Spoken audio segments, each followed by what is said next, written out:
안녕하십니까. KBS 9시 경남 뉴스입니다.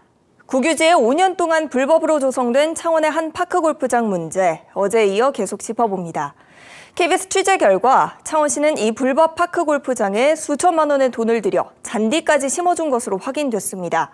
지역구 국회의원도 동호회원들이 땅을 쓸 수 있도록 협상을 주선한 것으로 확인됐습니다. 최진석 기자입니다. 체육시설이 들어설 수 없는 완충 녹지에 5년 동안 운영됐던 파크골프장. 시민 누구나가 아닌 특정 단체가 독점해온 이 시설에 창원시는 어떤 조치를 했을까? 창원시는 2021년 4월과 다음해 3월 두 차례에 걸쳐 이 구장에 천연 잔디를 사줬습니다. 비용은 3,800만 원. 잔디를 심는데 녹지관리 인력까지 동원해줬습니다.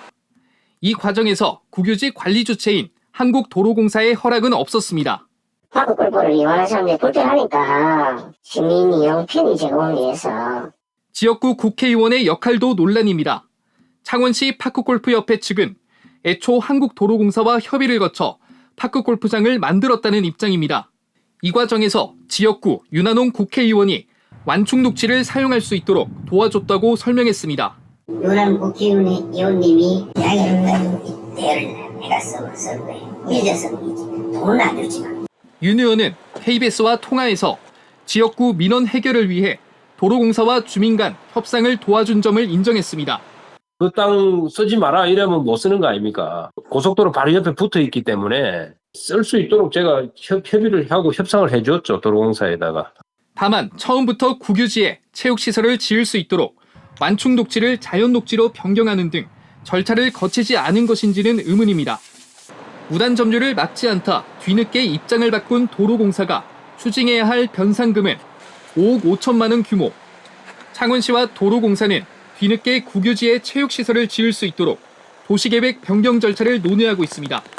KBS 뉴스 최진석입니다. 해상 크레인이 바다 위 다리와 충돌하면 인명피해는 물론 재산피해까지 발생하는 큰 사고로 이어집니다. 크고 작은 해상교량 25곳이 있는 경남에서 이런 사고에 대비한 합동훈련이 진행됐습니다. 김효경 기자가 보도합니다. 200톤급 예인선이 길을 잃고 바다에 떠돕니다. 높이 54m, 1000톤급 크레인을 끌고 가던 예인선이 거가대교와 충돌하는 상황을 가정한 구조훈련입니다. 각 출동 함정, 항공단, 거가대교 방향 즉시 이동할 것. 이 충돌로 거가대교에 있던 사람과 자동차 한 대가 바다에 빠졌고 사람 한 명하고 차 한 대 빠졌어요. 차 안에 운전자 한 명 있습니다. 방향을 잃은 예인선이 주변 어선과 2차 사고를 내면서 선원 등 10명이 구조가 필요한 상황. 현장을 수색하던 헬기에서 줄을 타고 내려와 바다에 빠진 사람을 구조하고 사고 지점으로 일제히 몰려온 함정들도 구조작전에 동참합니다. 수심이 얕아 구조선이 닿지 못하는 곳은 구조용 동력 서프보드도 활용합니다. 거가대교처럼 경남의 크고 작은 해상대교는 모두 25개. 지난 2월에는 200톤급 예인선이 끌고 가던 1000톤급 크레인이 거가대교와 충돌했고 2019년에도 1000톤급 바지선이 거제대교 교각과 부딪혔습니다.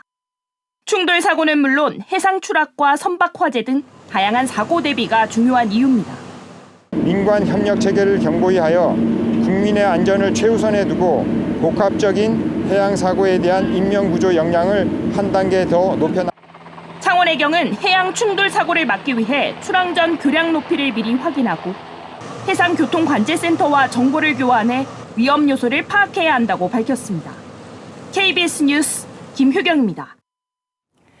이란과 이스라엘, 중동 갈등이 고조되면서 경남의 수출업체들도 촉각을 곤두세우고 있습니다. 사태가 장기화할 경우 해상 운임 등 물류비 부담이 더 커질 수 있어 경상남도도 대응에 나섰습니다. 조미령 기자의 보도입니다. 김해의 한 수출업체, 해외에 판매할 여드름 패치를 만들고 있습니다.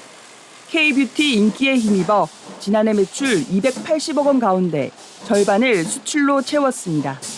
거래 중인 나라는 중동을 포함해 미국과 동남아 등 30여 곳. 최근 중동 갈등이 고조되면서 환율 상승에다 유가 급등으로 타격을 입지 않을까 실시간 현지 모니터링을 하고 있습니다.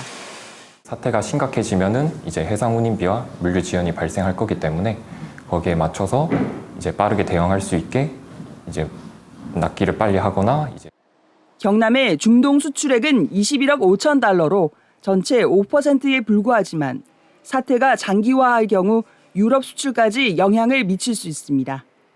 경남의 중동 유럽 수출 기업은 모두 2,100여 곳. 이란과 아랍에미리트를 낀 호르무즈 해협의 긴장이 높아지면 물류비 증가와 납기 지연이 우려됩니다. 유가 상승은 무역 수지에 부정적 영향을 미치고 물류 부담 가정은 수출 가격 경쟁력이 약화하고 납기 지연으로 인한 수출 감소로 이어집니다. 경상남도는 비상경제 대응 특별팀을 꾸렸습니다. 지원책 마련과 대정부 건의 등 기업 피해 최소화에 나서기 위해서입니다. 물류비 지원과 운송 지원을 확대하고 현장 중심으로 태스크포스 팀을 밀착 운영하여 기업 애로에 대해서는 유관기관과 신속하게 대응해 나갈 계획입니다. 경상남도는 수출기업 피해 접수센터를 가동하고 200억 원 규모의 긴급 경영 안정자금 지원과 수출보험 물류비 지원을 추진할 계획입니다. KBS 뉴스 조미령입니다. 개관 20주년을 맞은 경남 도림미술관이 올해 첫 기획전시를 마련했습니다. 경남의 중견 작가 34명이 대거 참여해 경남 미술의 현재를 보여주고 있습니다. 김민지 기자가 보도합니다. 폭우에 정박한 배와 불 켜진 가로등, 캔버스 절반이 넘는 바다 위에 어스름한 저녁 무렵 마산 진동포구가 그대로 비칩니다. 노을질 무렵 언덕 위에서 보는 마산 다구마을. 바다는 분홍빛으로, 하늘은 연보랏빛으로 물들었습니다. 창원에서 나고 자란 작가가 그린 고향의 모습입니다. 작가는 익숙한 풍경을 단순화하고 따스한 색감을 더해 감정을 표현했습니다. 그 자연에서 주고 오는 그 부분을 색채의 아름다움과 그다음에 감기람이 그다음에 뭔가의 변화 그다음에 입성적으로 표현하면서 생략할 때는 좀 과감하게 구겨진 드럼통 위로 돋아난 새싹들. 나무로 둘러싸인 오아시스로 낙타들이 향합니다. 구겨진 드럼통은 도시화로 황폐해진 자연을, 그 위에 입체적으로 표현된 새싹과 낙타는 도시에서 살아가는 생명체를 뜻합니다. 도시화가 된다는 것은 문명에 대한 어떤 발전을 이야기하는데 그런 것 이면에 무수한 생명들이 상처를 받고 고통을 받아요. 그래서 그런 것들에 대한 어떤 회복, 상처의 치유. 개관 20주년을 맞은 경남 도림미술관의 올해 첫 기획 전시는 지금 경남미술 산, 섬, 들. 경남의 산과 섬, 들의 지리학적 특성을 담은 작품에는 경남 사람의 이야기가 담겼고 지역 미술사를 기록하고 연구하는 도림미술관 기본에 충실하고자 했습니다. 경남에서 활동하는 중견 작가 34명이 대거 참여해 그 의미를 더했습니다.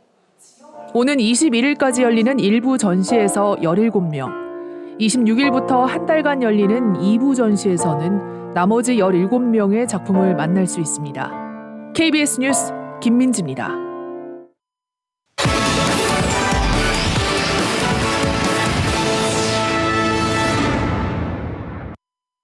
공직선거법 위반 혐의로 기소돼 1심에서 무죄 판결을 받은 홍남표 창원시장에 대한 항소심 재판이 다음 달 22일에 시작됩니다. 항소심 첫 재판은 당초 오는 24일로 예정됐다가 홍 시장 측 변호인 요청에 따라 한 달 정도 미뤄졌습니다. 한편 검찰은 홍 시장의 1심 무죄 판결 이후 즉각 항소했으며 함께 재판을 받아 징역형을 선고받은 나머지 두 피고인도 항소했습니다. 민주노총 경남본부가 오늘 경남도청에서 기자회견을 열고 창녕군 시설관리공단에서 불법 촬영 피해를 당한 여성 직원이 집단 괴롭힘에 시달리고 있다며 고용노동부 특별근로감독을 촉구했습니다. 이들은 공단 측이 2019년 화장실 불법 촬영 사건 발생 이후 5년 동안 퇴사한 가해자의 업무를 피해 여성에게 떠넘겨 야근을 강요하고 병가와 상담 휴가를 승인해주지 않는 등 조직적 괴롭힘을 주장했습니다. 거제경찰서가 헤어진 여자친구를 찾아가 폭행한 혐의 등으로 20대 남성 A씨를 불구속 입건했습니다. A씨는 지난 1일 거제시 고현동 전 여자친구 B씨의 원룸에 무단 침입해 B씨의 얼굴 등을 주먹으로 수차례 때린 혐의를 받고 있습니다. 당시 머리를 크게 다친 B씨는 병원 치료를 받다가 지난 10일 숨졌습니다. 경찰은 국립과학수사연구원에 폭행과 사망 사이 연관성이 있는지 정밀 검사를 의뢰했습니다. 김해에서 60대 심장질환 환자가 응급실을 찾지 못해 부산까지 이송됐다가 5시간 만에 숨진 사실이 뒤늦게 알려졌습니다. 경남소방본부는 지난달 31일 김해시 대동면의 한 밭에서 가슴 통증을 호소한 60대 여성 A씨가 119에 신고했고 구급대원이 경남과 부산 등 병원 6곳에 환자 수용을 문의했지만 의료진 부족 등을 이유로 거절당했다고 밝혔습니다. A씨는 1시간 10여 분 만에 20km 떨어진 부산의 2차 병원에 이송됐고 긴급 수술이 가능한 부산의 한 대학병원으로 옮겨졌다가 이날 밤 10시쯤 숨졌습니다. 창원지법이 이틀 연속 음주운전을 한 혐의로 재판에 넘겨진 46살 A씨에게 징역 1년을 선고했습니다. A씨는 지난해 11월 창원시 동읍 한 도로에서 혈중 알코올 농도 0.149%의 음주 상태로 운전하다 단속된 뒤 다음 날에도 밀양에서 고성까지 72km 거리를 혈중 알코올 농도 0.08%의 상태로 운전하다 단속됐습니다. 경상남도가 고성군 동해면 양촌 용정 일반산업단지를 해상풍력 기회발전특구로 산업통상자원부에 신청했습니다. 경남 1호 기회발전특구가 될 고성 양촌 용정산단은 SK오션플랜트와 관계기업의 해상풍력 하부 구조물 전문 생산단지로 157만 제곱미터 규모로 조성 중입니다. 기회발전특구에는 규제 특례와 세제 혜택 등이 뒤따릅니다. 창원시가 가음정동 기업사랑공원에 길고양이 공군급식소 1호점을 만들었습니다. 지금까지 경남 소식이었습니다.